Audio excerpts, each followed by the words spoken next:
My name is Riley, I'm 30 years old, currently living and working in Seattle as a product design director for a health tech company. Last week, I walked into the upscale jewelry store Rosenthal Company to treat myself to a pair of diamond earrings after reaching a major career milestone. But just as I held one of the earrings up to my ear, the glass doors behind me burst open. Esther, Lauren, stormed in like she was walking onto a stage built just for her. And right there under the bright showroom lights and stunned stares, she slapped me across the face and screamed, "Trying to steal my fiancé again, are you?" The room went silent. A man stood up from the VIP lounge, walked straight over and placed a hand on my shoulder. "Touch her again and you'll pay for it." What no one knew at that moment was that I had started recording the second Lauren walked in. And that man was someone who could wipe out her entire family's fortune with just one signature. Have you ever been humiliated by your own family in public, just because you dared to live your own life? If you've ever been hurt by favoritism or emotional abuse in your family, leave a comment below. Tap like if you believe your worth isn't something others get to decide. And don't forget to subscribe, because the story I'm about to share might just change the way you think about silence. I was born and raised in Austin, Texas, in a 3-bedroom house with a small backyard and an old gas stove my mom kept spotless. My dad was a city cop who retired early after a back injury on duty. My mom worked night shifts as a nurse, often falling asleep on the couch in her scrubs, still stained with pen marks from medical charts. They were good people, hardworking, but their kindness always seemed to have boundaries that didn't include me. Lauren, my older sister by 4 years, had naturally golden hair and striking blue eyes.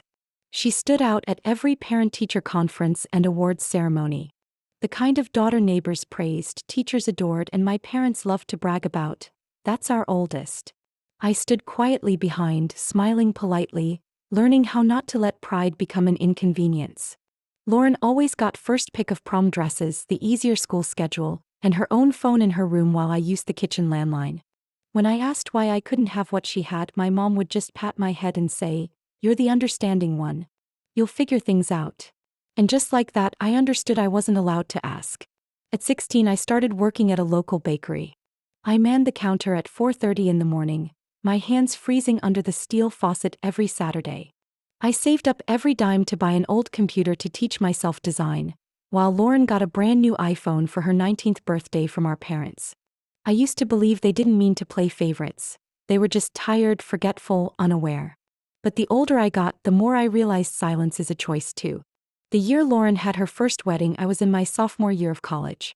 My parents took all the college savings they'd promised me and used it to pay for her wedding. I remember sitting on a stone bench at school when my mom called, voice cheerful, "Lauren found a wedding planner. We have to put down a deposit next week. Dad's okay with using the savings. You're okay with it, right?" I said, "Sure," and hung up. I didn't ask questions. I switched to night classes, took extra weekend shifts, and never missed a single lecture after that. After graduation, I moved to Seattle with nothing but an old suitcase and a job offer from a healthcare startup. I rented a small apartment near a bus stop and spent nearly 2 years saving up for my first couch. No one visited. My parents were always too busy, and Lauren said she couldn't handle the gray weather. I stopped expecting anything. I got used to quiet, to initiative, to the kind of freedom that doesn't ask for anyone's permission. Then one Saturday night, while I was making grilled cheese and reviewing project materials, my phone buzzed with a message from an old classmate. "Lauren just posted her engagement pics. Is that Carter? Wasn't he your ex?" I stared at the screen, my hand frozen on the half-burned bread. Carter. The man I had loved for 6 years. The man I once believed I would marry. The man who walked out on me 3 years ago with a single message: "I need to find myself." I never knew exactly what pushed him away. It took me months to recover. Months of not sitting by the door waiting for texts, not blaming myself for whatever I thought I'd done wrong. And now, with just one swipe, there he was, standing next to Lauren, his hand on her lower back, an engagement ring sparkling in the frame beside the caption, "This time, forever." I don't know how long I stood by the window, watching the lights from the building across the street flicker like they were mocking me. I didn't cry. The ache didn't come from Carter being back. It came from knowing Lauren had always known. She met him more than once when we were together. She even laughed once, saying, "He seems kind of boring." And now, my sister was marrying the man who once called me his home.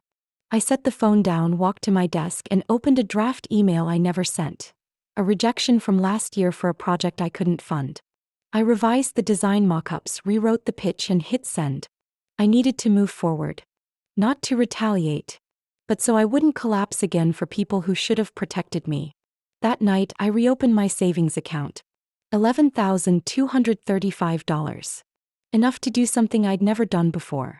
Buy something not out of need, but out of the belief that I was worth it. I searched small, elegant diamond earrings.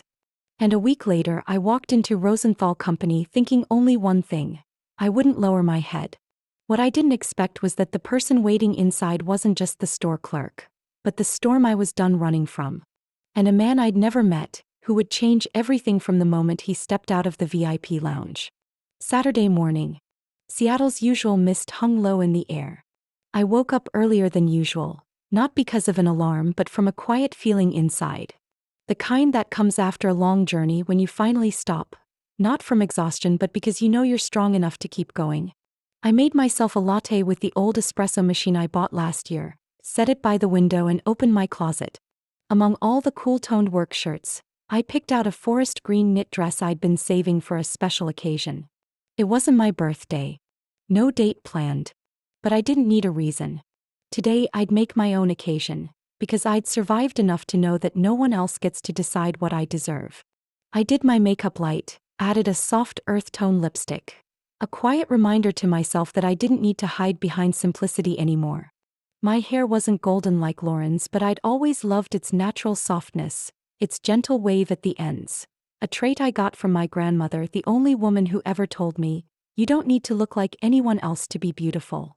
Rosenthal Company sat on the second floor of the Bellevue Collection Mall, known for its tight security and appointment-only service. I didn't book one.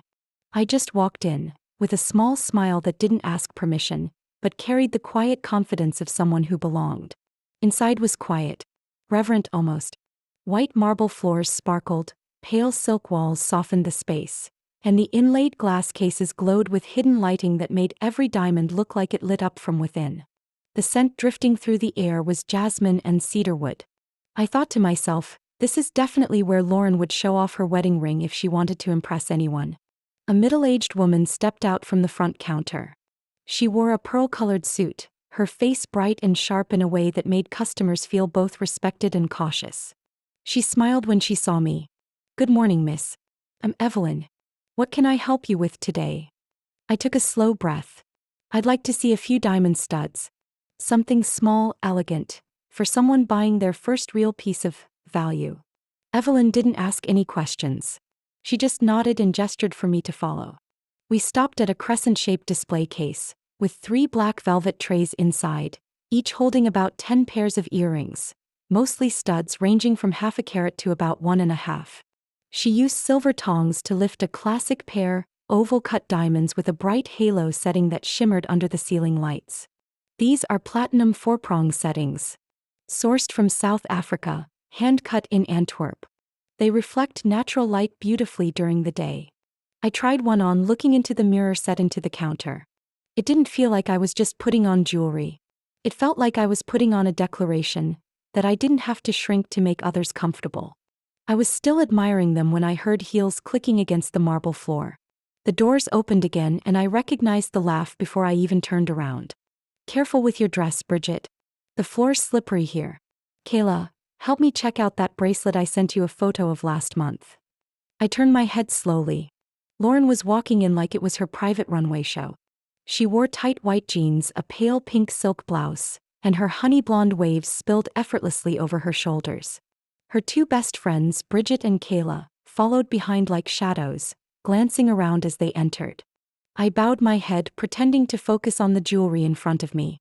Evelyn paused briefly, then quickly composed herself. "Looks like someone you know," she murmured quietly.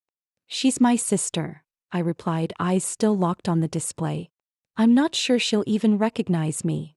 Right then Lauren's voice rang out, clear and deliberate. "Oh my God, is that Riley?" I looked up. Evelyn stood beside me, her gaze shifting toward the newcomers, then quietly angled herself as if trying to shield me from their stares. Lauren sauntered closer, half smiling. What are you doing here? Did you get lost? Seems a little out of your price range, doesn't it? Kayla giggled under her breath. Bridget pretended to examine a display watch. I said nothing. Evelyn spoke, her tone calm but firm. She's trying on a pair of earrings from our Antwerp collection. They complement her face and skin tone beautifully. Lauren glanced at the earrings in Evelyn's hand. Oh, half a carat. On your salary? That's bold. I gave a slight smile. I just got promoted. Lauren laughed out loud. At that, what was it? That startup that prints posters or whatever. It's a health tech company. And I'm the director of product design, I said slowly. She didn't respond right away. Something in her expression shifted, but then it was covered up by that familiar smirk. Well, congratulations then. So glad to see you finally doing something that sounds kind of important. I turned to Evelyn. I'll take the earrings. Very well. Evelyn nodded, her eyes offering me a quiet recognition I'd never received from anyone in my family. I'll get the paperwork ready. Lauren didn't move. Her eyes weren't as sharp as when she walked in. But I didn't leave yet. You don't retreat from the power you've just chosen to claim. And though I had no idea, just seconds later, a man from the VIP section would rise, walk toward me and change everything. Evelyn turned to prepare the documents and Lauren stepped right up next to me, arms crossed, head tilted, eyeing the earring I still wore in one ear. Without waiting for anyone to speak, she raised her voice loud enough for the whole showcase floor to hear. Nearly $4,000 for a pair of earrings that tiny? Trying to impress one of your little clinic buddies, Riley?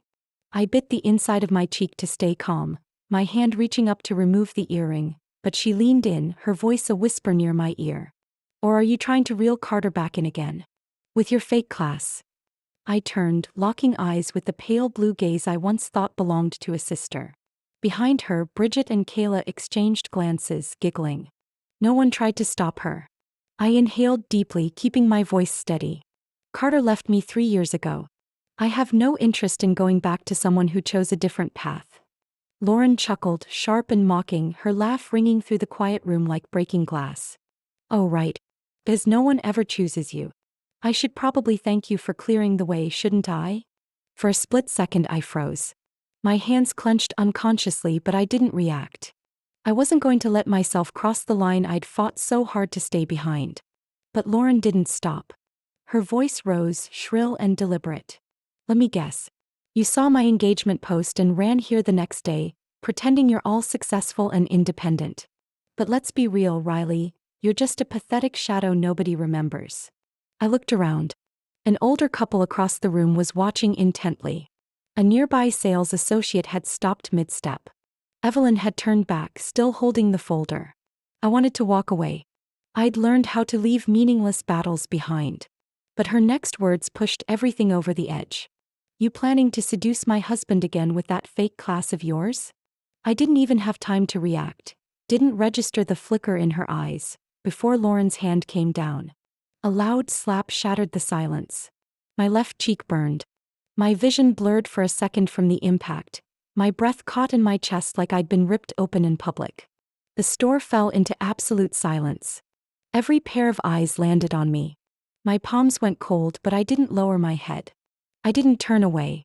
Then a deep male voice, clear and commanding, rose behind me. Not loud, but sharp enough that everyone nearby heard every word. Touch her again and you'll regret it. I turned. A man was walking toward me from the VIP lounge.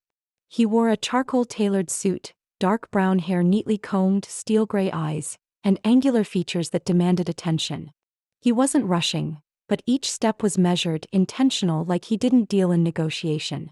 Lauren stepped back half a pace, her expression faltering. Who are you? She snapped, voice higher than usual. The man didn't answer right away. He stepped closer, stopped right beside me and gently placed a hand on my shoulder. Not possessive, just a clear gesture of protection in front of everyone watching. I'm someone who protects her. And what you just did crossed the line. Lauren narrowed her eyes. Protect? This is a family matter. It doesn't concern you. He tilted his head slightly, eyes never leaving hers. Family doesn't get to use their hands instead of words. I don't care what your relationship is to her. All I see is a woman being slapped in public in a store meant to serve respectful guests. And I won't let it happen again. Evelyn stepped up, placing the folder gently on the counter. Her voice was low but firm. We have cameras recording everything.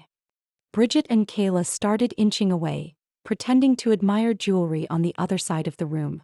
Lauren looked shaken now, her eyes darting between me and the man who had just appeared.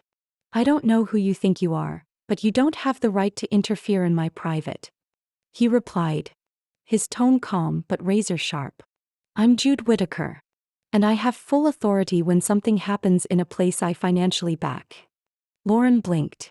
The name clearly froze her. It froze me too. I'd heard that name before, on a financial news segment a few months back, tied to a healthcare group expanding its clinics nationwide. Founder's name, Jude Whittaker.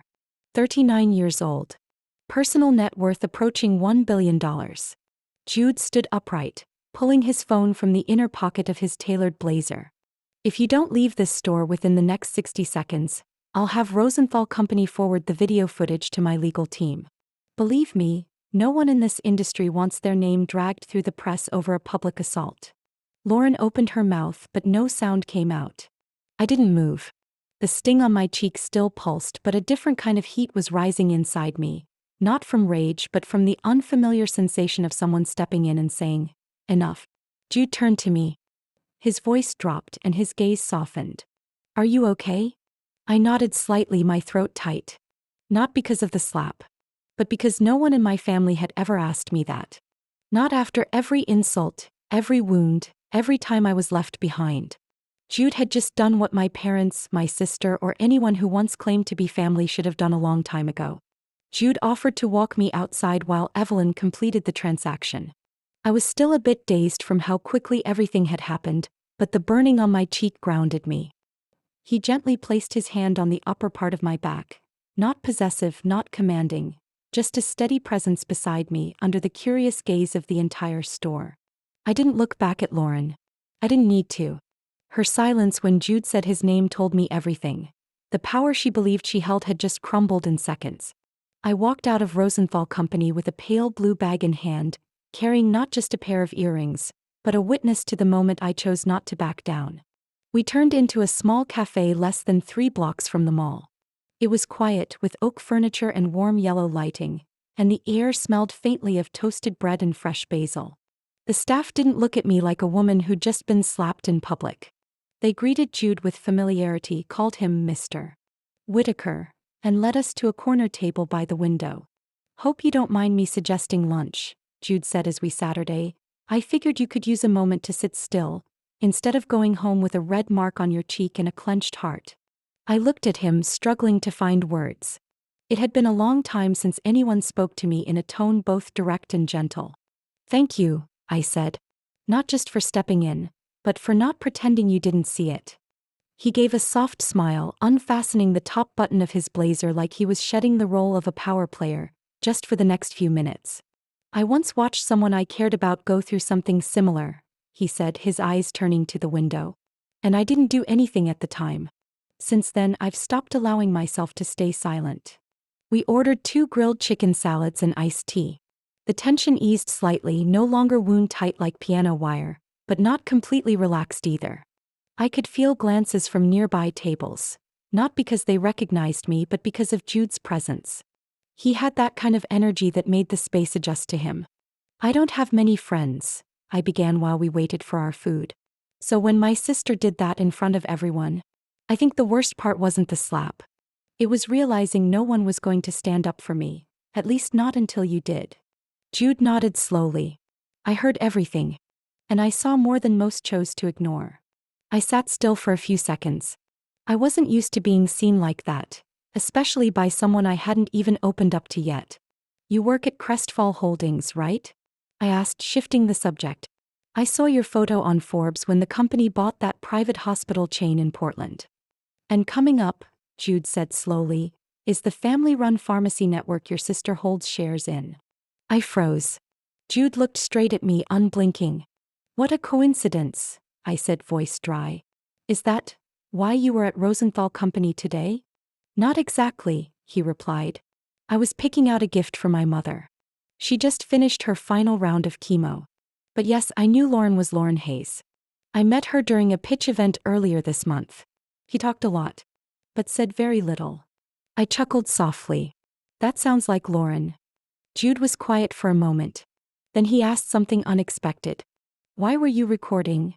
I flinched slightly. How did you know? You held your phone just right. You didn't panic when she insulted you. And you waited for the moment it crossed the line. I nodded. I hit record the moment I saw her walk in. I've gotten used to having my words twisted. My sister has a way of making people believe I'm oversensitive or overreacting. I needed proof. For myself. Jude leaned back. I don't know if I have the right to say this, but I think you're smarter than most of the people I've ever interviewed. I laughed, for the first time that entire morning. You haven't seen me with an Excel spreadsheet. I hope I will, Jude said. We're building a new platform for tracking pharmaceutical interaction. And I need someone who understands how to connect tech with real human experience. I stopped chewing. My hand rested lightly on the table's edge. Are you serious? I don't joke with career opportunities. Jude tilted his head slightly, his gray eyes sharp with sincerity. If you've got a portfolio, I'd like to see it. Not because I pity you, but because I think you're good enough. I looked at him. Suddenly, all the years of criticism from Lauren, the silence from my parents, the rejections from past interviews, blurred out in the light of one simple sentence. I think you're good enough. I took a breath. I'll send it. Tonight. Jude smiled. I'll be waiting. In that moment, I no longer felt like someone's overlooked little sister. I was Riley Hayes. A woman who just stood tall after being slapped, now sitting across from a door she never imagined she could reach. That evening, I sat in front of my computer in my small apartment, the warm yellow desk lamp glowing over carefully arranged pages of my portfolio. On the table sat the Rosenthal bag, the earring box still wrapped in soft silk. I hadn't put them back on since leaving the store. Not out of fear, but because I was saving them for a moment that truly deserved them. I reopened Jude's message, his personal email with a note that was brief, direct, yet polite. Send whenever you're ready. I don't like pressure, but I don't think I'll be waiting long. I hit send at 11:42 p.m. I attached my 3 most recent projects. A user interface system designed for elderly patients, an AI-integrated heart rate tracking platform, and a community health app mock-up that had won an internal award last month. I also included my resume along with a short note. I don't know what you're looking for, but these are the things I've poured my heart into. The next morning, I hadn't even finished brewing my coffee when my phone buzzed. It was a new email from Jude. I just finished reviewing everything. This is the strongest submission I've ever received from any candidate. I want you to present your ideas to the leadership team this Friday. Don't change a thing. My team needs to see this exactly the way it was created. I set the mug down on the table. My hands were shaking, not from fear but from that unfamiliar feeling of someone seeing value in something I used to fight alone to protect. I spent the entire morning reviewing the projects, preparing presentation slides, and jotting down potential questions. I knew this was a huge opportunity, not just because Crestfall Holdings is one of the leading companies in health tech, but because I had never once been invited into a room where people would listen to me without doubt. On Tuesday night, while reviewing the user behavior analysis section of the app, I received a strange email. The sender's address was just a string of random characters. No name, no profile image. Subject line, stop. This isn't your game. I opened the email. My heartbeat slowed down like my body already sensed what I was about to read. If you keep approaching Jude Whitaker and pushing this opportunity, you won't just lose your job. The past, all those debts under your name, the revoked scholarship record, and the messy fallout with Carter, will come back. You think you're good at hiding? You're always a joke. And you'll be one again.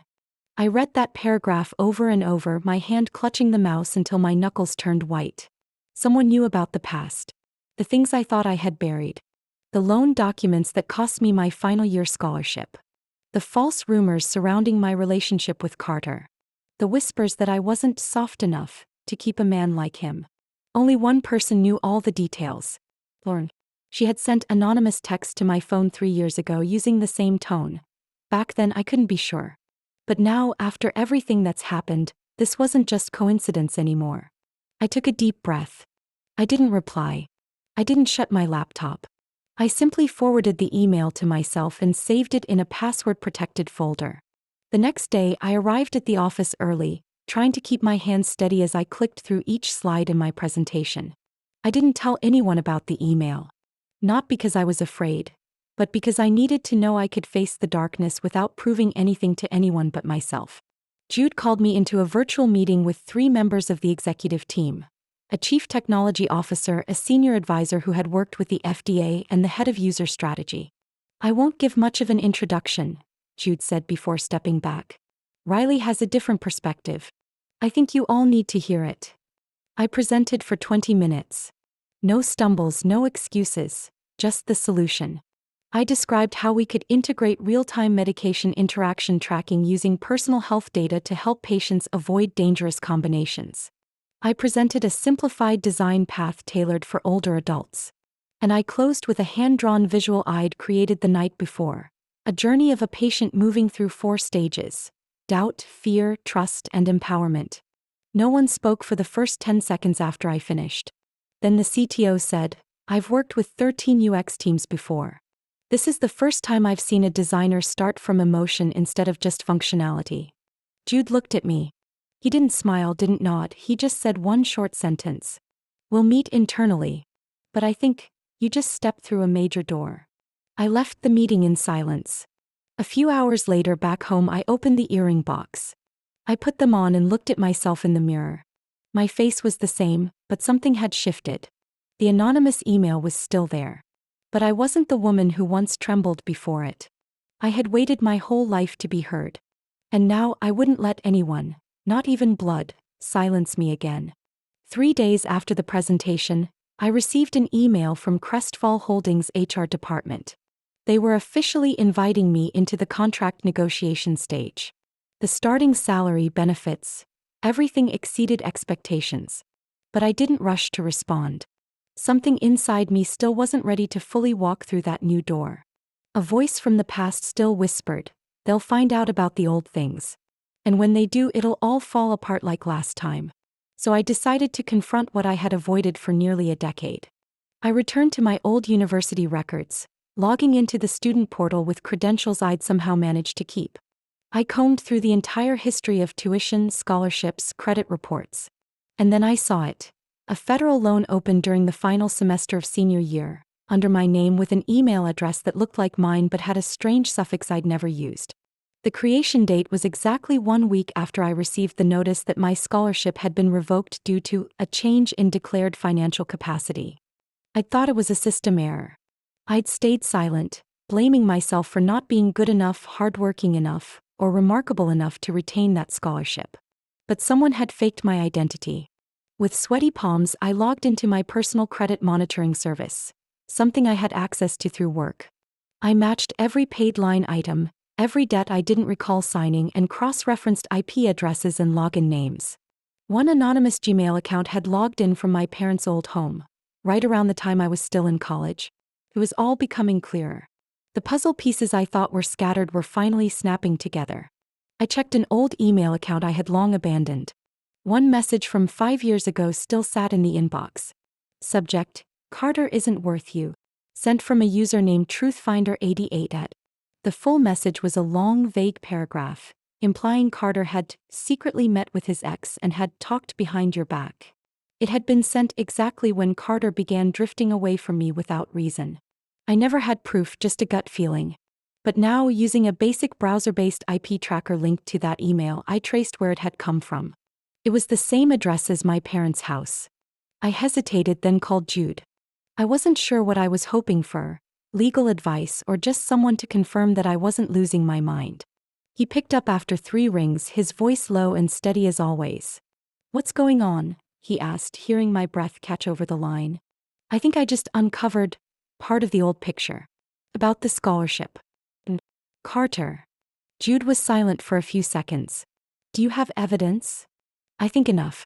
I have IP logs, access records to the loan file, and anonymous emails sent from my family's address. Are you ready to bring it into the light?" I closed my eyes. "I'm not sure. I just don't want it to happen again. I've stayed quiet too long." Then let me introduce you to someone. Crestfall's attorney once handled a family identity fraud case even more complicated than this. She works quietly, no media, no noise, but she's razor sharp. Within 2 days, I had a meeting with Monica Green, an attorney in her early 60s from Brooklyn, silver hair pulled into a tight bun, sharp eyes behind rimless glasses. She listened without interrupting, took detailed notes, and occasionally looked up to ask questions so precise they made me pause. Did you ever sign any financial authorization while living with your sister? No. I still have scanned copies of my entire college file. Did your family know your scholarship had been canceled? I didn't tell anyone. At the time, my mom was busy paying for Lauren's wedding. I didn't want to add another burden.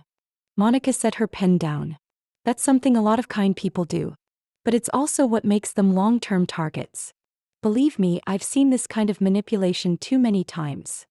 I filed a formal petition to investigate identity theft and misuse of personal financial data. Monica requested that my name remain confidential during the early stages to avoid internal disruption. While the paperwork moved through the city attorney's office, I kept working as usual at the company, as if nothing had changed. But I knew somewhere out there the people who thought I'd stay silent forever were beginning to feel uneasy. I hadn't told my family. I hadn't told Lauren. I hadn't told Carter either. But I kept a copy of the threat letter, the legal documents, and all supporting evidence in an encrypted folder on a private hard drive. Not to threaten, not to take revenge. Just as a reminder to myself. Justice doesn't happen if you don't name injustice for what it is. And I had begun naming it. In my own voice. I knew it wouldn't be easy, but after filing the legal papers, I sent an email to my parents. Not to ask for permission. Not to beg them to understand. But simply to let them know that I had reached the end of my silence. I didn't write much, just a short note. Mom, Dad, I've filed a formal request to investigate identity theft and financial fraud involving Lauren. This wasn't a rash decision. It's the result of everything I've endured for years while everyone else chose to look away. I don't expect you to take my side. But I do need you to know, I won't stay quiet anymore. I hit send at 9 p.m. By 9:40 Mom called. I didn't answer. She called 4 more times. When I opened her text, the first line read, "Riley, what are you doing? Are you trying to destroy this family?" Not one word asking if I was okay. Not a single question to verify the facts. Not even a second to consider that I, the youngest daughter, the one always ignored at family dinners, might actually be telling the truth. The next morning my dad called. I answered, still holding on to a sliver of hope that he might be different. "I don't understand why you're choosing to make a scene," he began, his voice disturbingly calm. "What's done is done. You're the older daughter now. You should be more forgiving. Lauren is your sister. She made mistakes, sure, but this is a family matter." I stood on the balcony, phone in hand, staring out at Seattle's familiar gray sky. "Do you know who cost me my final year scholarship?" I asked. "Do you know I had to work 2 jobs and sleep only 3 hours a night just to pay tuition?" He went silent. "Do you know how hard I cried when Carter suddenly left and how I spent a whole year blaming myself, thinking I wasn't good enough?" "Sweetheart." "No," I cut him off. My voice wasn't shaking anymore. "You don't know. Because you never asked. And you never wanted to. You're still our daughter. If you drag this into court, what happens to your mother and me? How do we show our faces?" That sentence was the final nail in the coffin I used to call home. You care more about appearances than the truth. Then maybe I don't belong in this family anymore. "Riley, what are you saying?" "I'm saying it clearly, Dad. Family isn't a place where I'm expected to be the sacrifice forever. If love only exists when I stay silent, then it's not love." I hung up. No tears. No tremble. I just stood still for a moment, listening to the wind move between the tall buildings, then walked back inside, opened my laptop, and booked a moving date. The new apartment was on the 6th floor of a quiet residential block, less than a 10-minute walk from Jude's office. It wasn't big, but it had west-facing windows and a sunlit kitchen perfect for growing basil and mint. I signed the lease that same morning and moved in over the weekend. Everything was arranged neatly. Every item I brought was something I chose, not something I was forced to keep from a past built on endurance. Jude came by to help set up my books and mount some wall shelves. He didn't ask about my conversation with my family, nor did he mention the investigation. We quietly placed each book on the shelf, sunlight spilling through sheer curtains. "I've felt this before," he said after unpacking the last box. "That mix of relief and emptiness, like you've just dropped a heavy boulder but also lost a piece of memory with it." I nodded. "I didn't expect leaving family to feel peaceful." "That's because you were never really loved the right way in that family," he said, not with bitterness, just simple truth. And when someone realizes that, they no longer want to live inside a fake version of what family should be. I turned to him. "Did you ever go back?" "I did. But not in the same role. I went back as someone who finally understood his worth, and didn't need their approval anymore." I was quiet for a moment, then smiled. "That sounds like a strategy." "No," he smiled too. "That's survival." We didn't say anything else. He left just as the sun dipped below the skyline, leaving my small apartment bathed in the softest light of the day. I stood in the kitchen, made a cup of tea, and turned on some gentle music. I didn't need a holiday to feel like I had a fresh start. I didn't need an apology to let go. I just needed myself, the version of me who had learned how to speak up, stand tall, and walk out of a house where silence was once praised as a virtue. And I did it. Quietly, without warning, without a dramatic goodbye. I simply chose to live my life, on my terms, in a space where I no longer had to shrink to fit anyone else. I arrived at Crestfall Holdings on a bright Monday morning, carrying a proposal I had fine-tuned down to every detail. Beige blazer, hair in a neat bun, no accessories except for a simple wristwatch. Everything chosen to project quiet professionalism, not submission. Jude waited for me outside the 20th floor conference room. He just smiled and nodded instead of offering luck. "Just be yourself," he said as he opened the door. Inside were 8 people. 6 men, 2 women. One was a former CTO at Johnson & Johnson. Another, a retired strategic coordinator from the FDA. All of them were waiting. But I wasn't nervous. I stepped up, connected my laptop, took a deep breath, and began. "The healthcare app I'm proposing isn't just a tracking platform," I opened, voice even and steady. "It's a fully personalized tool that uses AI to alert users of medication interactions, analyze patient habits, and help small pharmacies optimize their supply systems." One of the panelists looked up, visibly intrigued. I continued, each slide transitioning smoothly. Every number backed by data. Every algorithm explained in clear, simple language. Midway through, I didn't even need notes anymore. I spoke from the experience of someone who had personally helped build systems for more than 300 pharmacies across the Pacific Northwest. I told the story of a small-town pharmacist in Spokane who still used pencil and paper because she couldn't afford to upgrade. I explained how a single click, if guided properly, could be the difference between a life lost and a life saved. When I stopped, the room was so quiet you could hear the ticking of the wall clock. The first person to speak was the Chief Technology Officer. "Impressive presentation. You used to lead the product team at ArcMed, right?" I nodded. "Yes. And that's where I learned that technology only has value when it actually solves human problems." Another person asked about the level of security and HIPAA compliance. I outlined the triple-layer encryption plan and the independent audit protocol I was helping implement. Jude didn't step in at any point, but I could feel his presence, solid and steady behind me. The meeting ran 15 minutes longer than scheduled. As I gathered my materials, one of the 2 women on the board came over and said, "If you were ever someone's shadow, today you stepped out of it and created your own light." I didn't know whether to say thank you or cry. But I just smiled, shook her hand, and nodded. 3 hours later, Jude called. "The board unanimously approved you for the Director of Product role. But there's one more thing, we've paused the deal with Lauren's pharmacy chain." I paused for a few seconds. "You know that's going to spark backlash." "I do," he said. "But we can't partner with a system that shows signs of identity fraud and lacks operational transparency. Personal relationships can't override truth." This was a unanimous board decision. That afternoon, my phone started buzzing nonstop. Lauren called 4 times.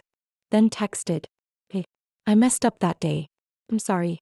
Don't let personal emotions affect the company. I need your help with something.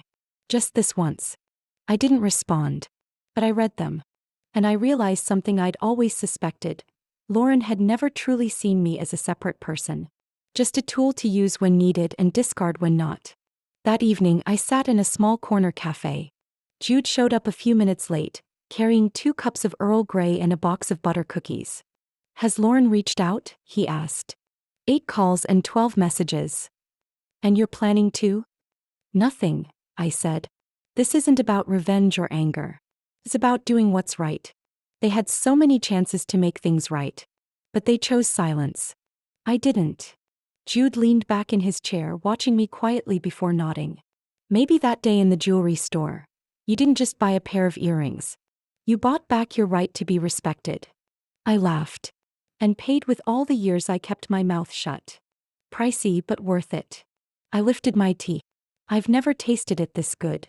And honestly, that night everything did taste different. Not sweet, not bitter. Just real. A feeling I'd waited far too long to experience. I got a message from Lauren one weekday morning, right as I was heading out to pitch our product expansion strategy. The text was brief, no emojis like she usually sent. I want to meet. Just the two of us. Peace. I stared at the screen, strangely calm. Nothing in me trembled anymore. No anger. No hope. Just clarity.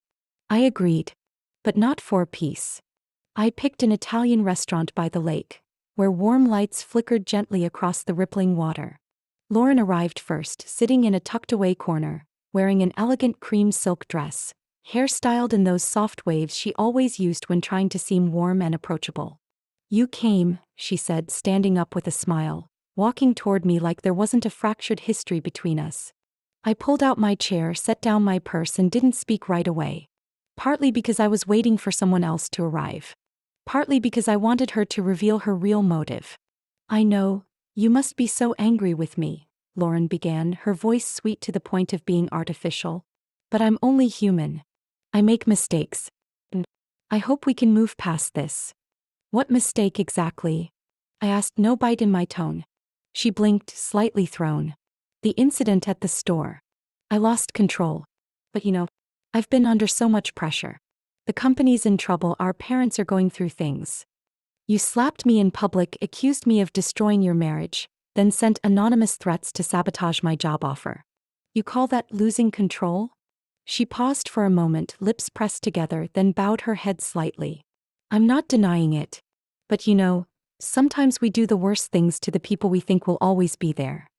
You were wrong, I replied, pulling out my phone and placing it on the table. And this time, people don't stay quiet. I hit play. The recording filled the quiet room. Lauren's voice from that day, mocking, sharp, every word cutting like a blade. So you're planning to seduce my husband again with that fake ear of yours? Then the sound of the slap. No one in the restaurant said a word.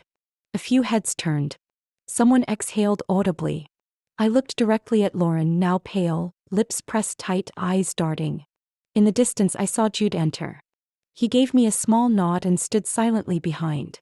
But I didn't need him to speak. His presence was enough. To my left, a middle-aged man with glasses stiffened. It was Mr. Rayburn, former CEO of the pharmacy chain Lauren was managing. I didn't know this had happened, he said, glancing at Lauren. We'll initiate an internal review immediately. This behavior is unacceptable for any executive. Lauren remained silent. Her hands clenched the napkin on her lap. I stood, calm but firm. I didn't come for revenge, I said, my voice carrying just enough for those who needed to hear. I came to remind you, if you don't change, you'll lose more than just a contract. Lauren opened her mouth as if to speak, then only breathed heavily. I looked at her for a moment longer, not with anger, not with pity. Just with the clarity of someone who had walked through years of shadows. I turned to Mr. Rayburn and nodded. I'll email the full recording and supporting evidence to your legal team. He nodded back, solemn. Thank you for speaking up. I turned and walked out of the restaurant, Jude quietly following behind. The air outside was cool, with a faint scent of lavender drifting from the bakery next door. You okay? He asked when we stopped at the steps. I am, I said. And not because I won, but because finally, I don't have to bow my head anymore. Jude smiled and handed me a light coat as the evening turned chilly. There's a whole new world opening up in front of us. Do you want to step into it, without carrying the old weight? I looked at him, my eyes steady. I'm already walking. I moved into my new apartment on an early morning at the start of the month, before the sunlight had fully hit the sidewalk and dew still clung to the trees outside the balcony. The apartment was on the 6th floor of a quiet building, with large windows facing the park across the street.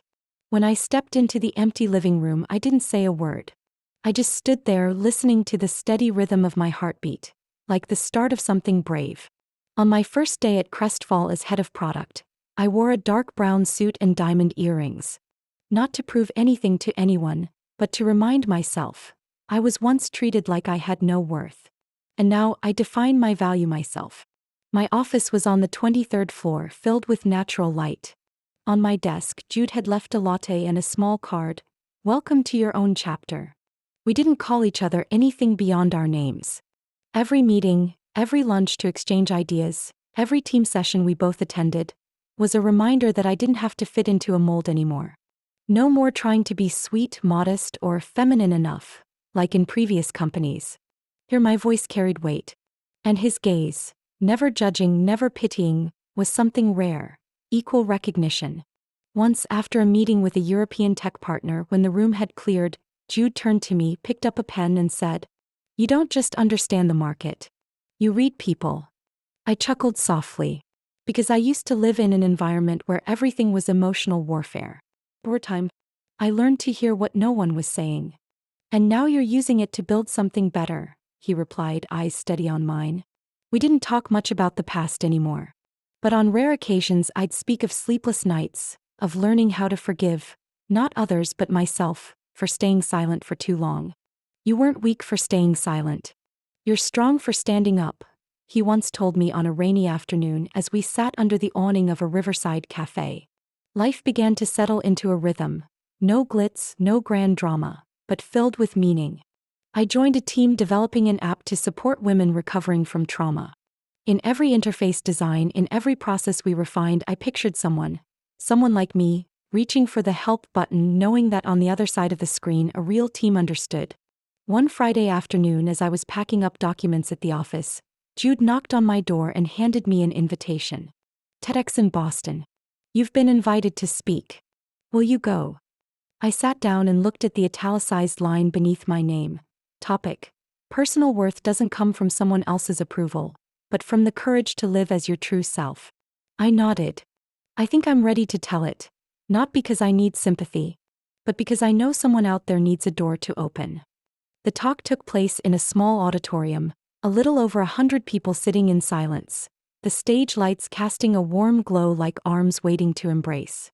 I walked up, simple in a black dress and those same shimmering earrings, not for decoration but like a heartbeat in my chest reminding me, there was a time I wasn't even allowed to buy a new pair of socks.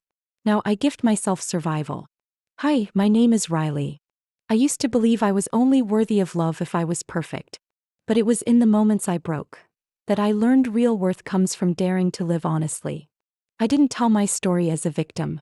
I told it as someone who chose not to be defined by the past. And when I finished, the whole room stood and applauded. No one looked at me like I was to be pitied. They looked like they saw a part of themselves in me. I stepped off stage, breathing deeply. Jude was waiting at the end of the hallway, saying nothing, just handing me a water bottle. "Freedom sounded loud and clear in your voice today," he said. I smiled, squeezing his hand gently. "And I'll never trade it away again." Have you ever found yourself in a place like I did, where silence becomes a cage and you have to find the key yourself to walk out? If you've ever been hurt by the very people who were supposed to love you, if you've had to learn to stand up when no one reached out a hand, share your story in the comments. Because sometimes, a single honest voice can reach someone quietly needing to hear it. And if what you've just heard made you feel understood, seen, follow this channel. There are so many more stories to come. About ordinary yet courageous women, about family, about choices, and about how we all learn to love ourselves again. Thank you for listening all the way through. And I'll see you in the next story.